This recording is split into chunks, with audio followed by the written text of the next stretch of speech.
आपने कभी सोचा है कि महाशिवरात्रि का व्रत सिर्फ शिव पार्वती के विवाह का उत्सव नहीं, बल्कि एक अद्भुत रहस्य से भरा हुआ दिन है। एक ऐसा दिन जब स्वयं मृत्यु ने शिव के चरणों में सिर झुका दिया था। एक ऐसा दिन जब सृष्टि और संहार के बीच का पर्दा उठ गया था। आखिर ऐसा क्या हुआ था इस रात को जो इसे इतनी खास बनाता है? क्या शिवरात्रि केवल पूजा पाठ का दिन है या इसके पीछे कोई छुपा हुआ रहस्य है? आज हम आपको एक ऐसी कथा सुनाने जा रहे हैं जो न केवल आपको सत्य का ज्ञान कराएगी बल्कि आपके आत्मा को झकझोर देगी। आपको यह सोचने पर भी मजबूर कर देगी कि आखिर महाशिवरात्रि की रात इतनी महत्वपूर्ण क्यों है। तो तैयार हो जाइए एक रहस्यमयी यात्रा के लिए। महाशिवरात्रि का रहस्य, मृत्यु पर शिव की विजय। एक भयावह भविष्यवाणी। राजा चंद्रकेतु विदर्भ राज्य के एक महान सम्राट थे। वे शिव के अनंत भक्त थे, लेकिन साथ ही वे अपने जीवन और राज्य के प्रति भी समर्पित थे। एक दिन की बात है, राजा अपने सभी कार्य से निवृत्त होकर के अपने राजमहल के वे छत पर बैठे थे। तब अचानक आकाश में काले बादल छा गए। बादलों के बीच एक अग्नि के समान तेज बिंब प्रकट हुआ। यह बिंब कोई साधारण बिंब नहीं था, यह यमराज का बिंब था। राजा चौंक गए। तभी एक दिव्य वाणी सुनाई दी। राजा चंद्रकेतु, अगले अमावस्या की रात तुम्हारे जीवन का अंत निश्चित है। तुम्हारी मृत्यु अब निश्चित है। राजा का चेहरा पीला पड़ गया। वे समझ गए कि यह कोई सामान्य भविष्यवाणी नहीं थी, यह स्वयं मृत्यु का आदेश था। एक साधु की रहस्यमयी सलाह। भयभीत राजा सीधे कैलाश पर्वत की ओर निकल पड़े। वे भगवान शिव की शरण में जाना चाहते थे, परंतु उनके मार्ग में एक अज्ञात साधु मिला। वह साधु बहुत तेजस्वी था, उसकी आंखों में दिव्यता थी। साधु महात्मा बहुत ही धर्मात्मा थे, ये बहुत ही ज्ञानी, और वह अपने तपो ज्ञान से राजा के मस्तिष्क को पढ़ लिया और उन्होंने राजा की ओर देखा। राजा के चेहरे पर चिंता और व्याकुलता छाई हुई थी और चिंतित राजा को देख करके राजा से पूछने लगे, हे राजन, आपके इस चिंता का कारण क्या है? कृपा करके हमें विस्तार से बताएं। तब राजा ने अपनी सारी विपदा उसे तपस्वी साधु के सामने रख दिया। राजा ने पूछा, मेरा जीवन संकट में है, मृत्यु मेरे पीछे है, कौन मुझे बचा सकता है? साधु मुस्कुराए और बोले, राजा, मृत्यु से केवल वही बच सकता है जो शिव की शरण में जाए।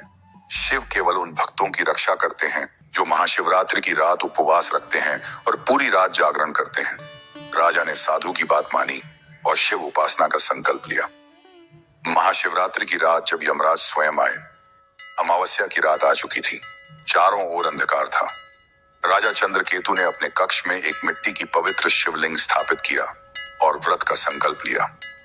राजा ने निर्जल व्रत रखा, बिना अन्न और जल के रुद्राभिषेक किया। पूरी रात शिव मंत्रों का जाप किया। एवं नमः शिवाय। उधर कैलाश पर्वत पर अंधकारमय रात थी। चारों ओर बर्फीली हवाएं बह रही थीं, लेकिन शिव ध्यान मग्न थे। उस रात की शांति को चीरती हुई एक दर्द भरी स्वर में महादेव जी को पुकारने की आहट सुनाई दी।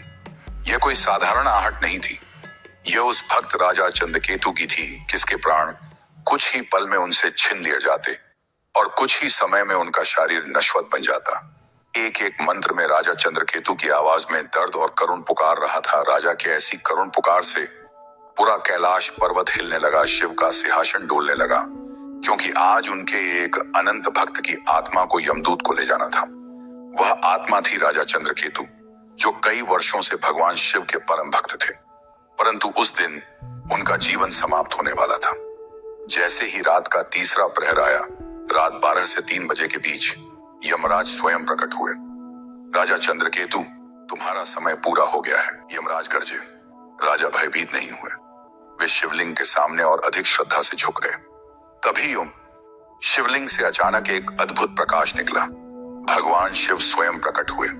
उनका तीसरा नेत्र खुल गया और उनकी जटाओं से प्रचंड अग्नि निकलने लगी। यमराज, यह भक्त अब मेरा है।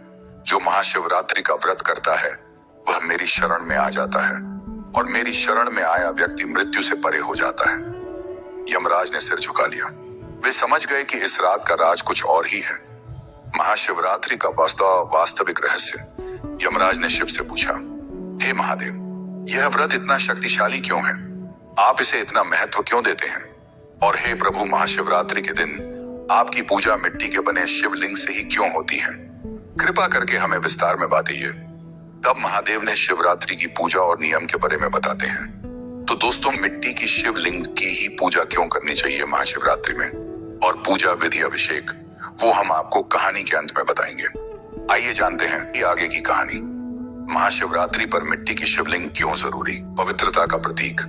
मिट्टी सबसे पवित्र और सात्विक तत्वों में से एक है। मंदिरों में स्थापित पत्थर या धातु के शिवलिंग की पूजा प्रतिदिन होती है, लेकिन महाशिवरात्रि पर जब भक्तों को विशेष साधना करनी होती है, तब मिट्टी की शिवलिंग बनाकर उसकी पूजा करना अधिक फलदायी माना गया है। क्षणभंगुरता और विनम्रता का संदेश। मिट्टी की शिवलिंग पानी डालते ही धीरे धीरे विलीन हो जाती है, जिससे यह संदेश मिलता है कि संसार नश्वर है। यह हमें विनम्रता और त्याग का पाठ पढ़ाती है कि कोई भी वस्तु स्थायी नहीं है, न धन, न शरीर, न ही ऐश्वर्य। शिव को प्रिय है मिट्टी की महक। पौराणिक मान्यताओं के अनुसार शिव को प्रकृति से अत्यंत प्रेम है। वे स्वयं हिमालय में रहते हैं, सर्पों को धारण करते हैं, गंगा को सिर पर रखते हैं और वृक्षों के नीचे तपस्या करते हैं। मिट्टी की शिवलिंग उनकी सादगी और प्रकृति प्रेम का ही प्रतीक है। जल से विलीन होने का रहस्य। महाशिवरात्रि पर अभिषेक का विशेष महत्व है दूध, शहद, दही, गंगा जल और बेलपत्र से। जब यह अभिषेक किया जाता है तो मिट्टी की शिवलिंग धीरे धीरे पानी में घुल जाती है, जो एक आध्यात्मिक संदेश देती है। शिव मुस्कुराए और बोले। महाशिवरात्रि वह रात है जब सृष्टि और संहार के बीच का पर्दा उठ जाता है। यह वह रात है जब समस्त ब्रह्मांड की ऊर्जा मेरे भीतर समाहित होती है। जो व्यक्ति इस रात उपवास करता है वह मेरे अनुग्रह का पात्र बन जाता है और मृत्यु पर भी विजय पा सकता है। जैसे मिट्टी की शिवलिंग शिव के जल से अभिषेक होने पर विलीन हो जाती है, वैसे ही भक्त का अहंकार शिव भक्ति में लीन होकर समाप्त हो जाना चाहिए। महाशिवरात्रि पर मिट्टी की शिवलिंग कैसे बनाएं और पूजा करें? कैसे बनाएं?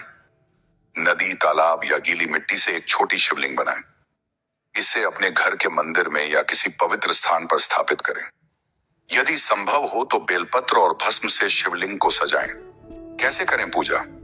सबसे पहले गंगा जल से अभिषेक करें, फिर दूध, दही, शहद और शुद्ध जल से स्नान कराएं। बेलपत्र, भस्म और धतूरा अर्पित करें, क्योंकि ये शिव को प्रिय है। एयूएम नमः शिवाय मंत्र का जाप करें। रात भर जागरण कर शिव पुराण या शिव तांडव स्तोत्र का पाठ करें। अगले दिन इस मिट्टी की शिवलिंग को जल में प्रवाहित कर दें। यमराज समझ गए कि महाशिवरात्रि केवल शिव पार्वती विवाह का दिन नहीं, बल्कि मृत्यु को पराजित करने वाली रात है। राजा चंद्रकेतु का जीवन बदल गया।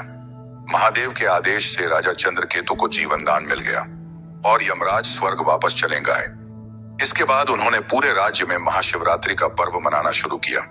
उन्होंने आदेश दिया कि इस दिन हर व्यक्ति शिवलिंग का अभिषेक करे, व्रत रखे और पूरी रात जागरण करे, सच्चे मन से शिव का ध्यान करे। जिसने भी यह व्रत रखा उसकी समस्त विपत्तियां दूर हो गईं। तो दोस्तों, आज भी हम इस दिन व्रत करते हैं और महाशिवरात्रि कभी सबसे अधिक और महत्वपूर्ण माना जाता है। कहा जाता है कि साल भर में या तो 24 द्वादश का व्रत करो और या सिर्फ एक दिन महाशिवरात्रि का व्रत करो, समान फल प्राप्त होता है। तो दोस्तों, शिवरात्रि का व्रत रखने वाले भक्तों को मृत्यु के भय से मुक्ति मिलती है, सभी कष्टों का नाश होता है, भगवान शिव का आशीर्वाद मिलता है, जीवन में सकारात्मक ऊर्जा और आत्मिक शांति प्राप्त होती है। तो दोस्तों, इस महाशिवरात्रि क्या आप भी इस दिव्य व्रत को करके शिव का आशीर्वाद लेना चाहेंगे? अगर आप भारतीय पौराणिक कथाओं, रहस्यमयी इतिहास और वीरता की अनकही कहानियां पसंद करते हैं, वो हमारे चैनल को सब्सक्राइब करें। यहाँ आपको मिलेंगी दिलचस्प, इमोशनल और सस्पेंस से भरपूर कहानियां जो आपको अंत तक बांधे रखेंगी। हर कहानी में मिलेगा रोमांच, ज्ञान और प्रेरणा। अभी सब्सक्राइब करें और हर कहानी का हिस्सा बनें।